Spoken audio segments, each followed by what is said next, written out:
கிறிஸ்துவுக்குள் அன்பான தேவனுடைய பிள்ளைகளே, இயேசு கிறிஸ்துவின் பரிசுத்தமான நாமத்தில் உங்களை வாழ்த்துகிறேன், ஆசீர்வதிக்கிறேன். இன்றைக்கும் நமது தியானத்திற்கு ஆதாரமாக யோவான் எழுதின சுவிசேஷம் 4ஆம் அதிகாரம் 31ஆம் வசனத்தை பாருங்கள். அவன் போகையில் அவனுடைய ஊழியக்காரர் அவனுக்கு எதிர்கொண்டு வந்து, உம்முடைய குமாரன் பிழைத்திருக்கிறான் என்று அறிவித்தார்கள். பிரியமானவர்களே, நல்லா கவனித்து பாருங்க. இயேசு கிறிஸ்து ஒரு விசை கானா ஊருக்கு வருகிறார். தண்ணீரை திராட்சரசமாக மாற்றினாரே, அந்த கானா ஊருக்கு வருகிறார்.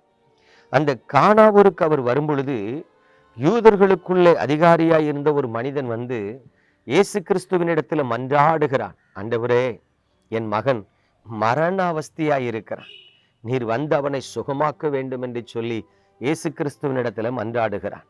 இப்பொழுது பாருங்கள், இயேசு அழைத்தவுடனே அவனோடு கூட புறப்பட்டு செல்லவில்லை. அவனை பார்த்து ஆண்டவர் சொல்லுகிறார், நீங்கள் அற்புதங்களையும் அடையாளங்களையும் கண்டால் ஒழிய விசுவாசிக்க மாட்டீர்களே என்று சொல்லி கேட்கிறார். அப்பொழுது அந்த தகப்பனுடைய உள்ளமானது துக்கத்தினால் இருக்கிறதினால் அவன் மறுபடியும் தன்னை தாழ்த்தி, அவனுடைய சிந்தை ஃபுல்லா எப்படி இருக்கு, என் பிள்ளை பிழைக்கணும், என் பிள்ளை மறிக்கிறதுக்குள்ள இவர் வரணும் அப்படின்னு சொல்லி ஒரு பாரத்தால துக்கத்தால நிரம்பி இருந்ததுனால அவன் மறுபடியும் தன்னை தாழ்த்தி ஆண்டவரிடத்துல கெஞ்சுகிறான். என்ன கெஞ்சுகிறான்னா, என் பிள்ளை மரித்து போகிறதுக்கு முன்பு நீர் வார், நீர் வந்து அவனை சுகமாக்கும் அப்படி. அப்பொழுது ஆண்டவர் அவனை பார்த்து சொல்றாரு, நீ போகலாம், அவன் பிழைத்திருக்கிறான், போ, நீ போ என்று சொல்லி அவனை அனுப்புகிறார். இப்ப கவனித்து பாருங்க, அவர் சொன்ன அந்த வார்த்தையை கேட்டுக்கொண்டு அவன் திரும்பி வரும்பொழுது அவனுக்கு சொல்லப்படுகிற செய்தி நல்ல செய்தி.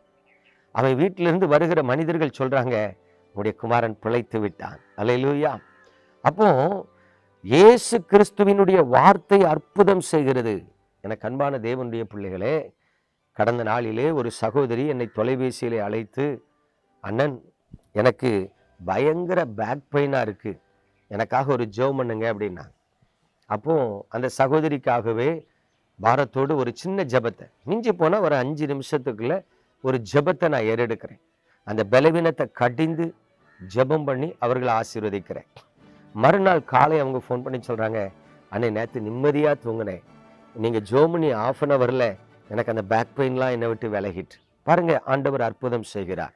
அது மட்டும் இல்லை, கடந்த விசை மலேசியா தேசத்துக்கு போயிட்டு வந்தேன். அங்கே ஒரு சகோதரி அதே தான் சொன்னாங்க, எனக்கு காலத்தில் தூக்கமே வராது, எனக்கு இந்த கழுத்து பக்கத்தில் ஒரு பிடிப்பு மாதிரி இருக்கும், எனக்கு ரொம்ப சங்கடமாக இருக்குது, பல மாதங்களாக அந்த வேதனை இருக்குது அப்படின்னு சொன்னாங்க. கொஞ்சம் தேங்காய் எடுத்து அவங்களுக்கு எண்ணெய் போட்டு ஜோமனி விட்டுட்டு வந்தேன்.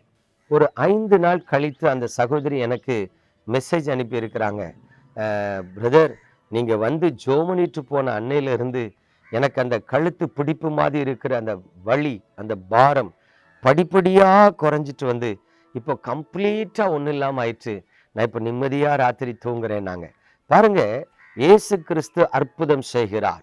தன்னிடத்தில் வருகிறவர்களுக்கு அவர்களுடைய பிரச்சனைகளை தீர்க்கும்படியாக அற்புதம் செய்கிறார். அவர் இன்றைக்கும் அற்புதம் செய்து கொண்டிருக்கிறார்.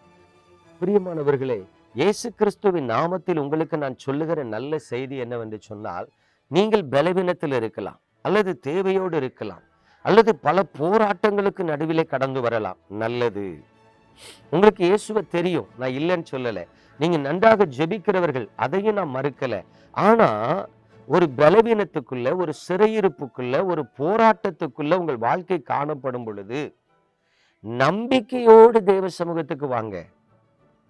நான் நிறைய விசுவாசிகளை பார்க்கும் பொழுது நல்லா ஜெபிக்கிறவங்களா இருப்பாங்க, ஆனா ஒரு பலவீனம், ஒரு வியாதி, ஒரு போராட்டம், ஒரு நெருக்கம் வந்துச்சுன்னா தேவ சமூகத்துக்கு புலம்பலோடு வருவாங்க, நம்பிக்கை இல்லாம வருவாங்க, அழுவாங்க. நான் எவ்வளவோ ஜெபம் பண்றேன், எனக்கு ஒன்றும் நடக்க மாட்டேங்க, நானும் ஜெபம் பண்ணி தான் பார்க்குறேன், எனக்கு ஒரு தீர்வு வர மாட்டேங்குது.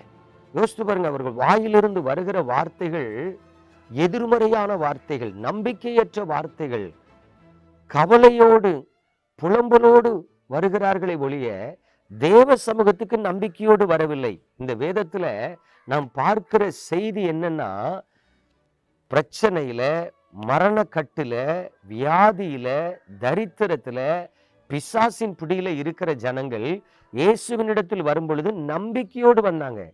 இவர் ஒரு வார்த்தை சொன்னா சுகமாகும், இவர் வந்தா அற்புதம் நடக்கும், இவர் கரங்களை வச்சா தடைகள் மாறும். நல்லா கவனிங்க, நம்பிக்கையோடு வந்தாங்க. இன்றைக்கு விசுவாசிகளாகி நீங்க ஆண்டவர்கிட்ட தான் வாரீங்க, அழுகிறீங்க, புலம்புறீங்க, ஜெபிக்கிறீங்க, ஆனா நம்பிக்கையற்றவர்களா வருகிறீங்க. அதான் பிரச்சனை. கடந்த நாட்கள்ல நான் இருக்கிற நாசரேத்து பட்டணத்துல ஒரு குடும்பத்துக்கு ஜெபம் பண்ண போறேன். அங்க ஒரு வாலிப மகள் படுத்த படுக்கையா இருக்கா. என்னன்னு கேட்டா தெரியல. படிக்க போன இடத்துல திடீர்னு முட்டுல வலி வந்துச்சு. முட்டுக்கு கீழே பார்த்தீங்கன்னா கால் வீங்கி போயிருக்கு. அவ எலும்பி கால் ஊன்றி நடக்க முடியல, அழுதுகிட்டே இருக்கா. ஹாஸ்பிட்டல்ல கொண்டு போய் பார்க்குறாங்க. அவங்க எம்ஆர்ஐ ஸ்கேன் பண்ணணும், அது பண்ணணும், இது பண்ணணும்னு சொல்லிட்டு இருக்கிறாங்க. அப்போ அந்த குடும்பத்தார் கூப்பிட்டு ஜெபிக்க அழைக்கும் போது போறேன். பொண்ணு தலையில கையை வச்சு ஜெபம் பண்றேன். அந்த கால்களில் கொஞ்சம் எண்ணெயை பூசி, இயேசுவின் நாமத்தில் நான் உன்னை சுகமாக்குறேன்னு சொல்லிட்டு வாரேன். பாருங்க, அடுத்த நாள் அந்த பொண்ணு ரெஸ்ட் ரூம் போகணும் அப்படின்னு சொல்லி அவளை அறியாமலே எழும்பி நடந்து ரெஸ்ட் ரூம் போறா. அவங்க அம்மா கேட்காங்க, ஏம்மா காலூனி நடக்க முடியுதா? அவ சொல்றா, வழி இல்லை. பாருங்க, ஆண்டவர் அற்புதத்தை செய்கிறார். தேவனுடைய பிள்ளைகளே, இயேசு கிறிஸ்துவின் நாமத்துல சொல்றேன், தேவ சமூகத்துல வாங்க. உங்க பிரச்சனையை கொண்டு வாங்க, உங்க தேவையை கொண்டு வாங்க, உங்க போராட்டத்தை கொண்டு வாங்க. ஆனா நம்பிக்கையோடு வாங்க. அந்த யூதருக்கு அதிகாரியா இருந்தவன் எப்படிப்பட்ட நம்பிக்கையோடு வந்தான் தெரியுமா? என் பையன் சாவறதுக்குள்ள இவர் வந்துட்டாருன்னா அற்புதம் நடக்கும். ஆனா ஆண்டவர் அவனுக்கு என்ன சொன்னா தெரியுமா? நீ போகலாம், உன் பையன் பிழைத்திருக்க. அவன் இந்த வார்த்தையை பிடிச்சிட்டு போறான். வரும்போது அவரை கூட்டிட்டு வீட்டுக்கு போகணும்னு வந்தவன் திரும்பி போகும்போது அவர் சொன்ன வார்த்தையை நம்பி போனா அற்புதம் நடந்தது. பிரியமானவர்களே, ஆண்டவரையும் அவருடைய வார்த்தையையும் நம்புங்க. தேவ சமூகத்துக்கு நம்பிக்கையோடு வாங்க, உங்களுக்கு ஒரு அற்புதம் நடக்கும். நம்ம ஜெபிப்போமா? எங்கள் அன்பின் பரலோக தகப்பனே, இந்த பரிசுத்தமான காலை வேளையில உமது கிருபையின் கரத்தில் உமது பிள்ளைகளை தருகிறேன். என் கர்த்தர் உமது பிள்ளைகளை கண்ணோக்கி பார்ப்பீராக. என் கர்த்தர் உமது பிள்ளைகளை கரம் பிடித்து நடத்துவீராக. இதோ தேவ சமூகத்துல ஜெபிக்க வந்திருக்கிற, நம்பிக்கையோடு வந்திருக்கிற, எதிர்பார்ப்போடு வந்திருக்கிற உமது பிள்ளைகளுக்கு என்ன அற்புதம் தேவை என்பது எனக்கு தெரியாது. உமது பிள்ளைகள் என்ன உபத்திரவத்தில் நெருக்கத்தில் இருக்கிறாங்கன்னு எனக்கு தெரியாது. ஆனா கர்த்தருடைய நாமத்துல வாழ்த்துகிறேன், கர்த்தருடைய நாமத்தில் ஆசீர்வதிக்கிறேன், கர்த்தருடைய பலத்த கரத்துல ஒப்பு கொடுக்கிறேன்.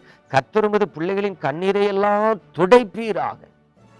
இவர்களுக்கும் ஒரு அற்புதம் செய்யும்.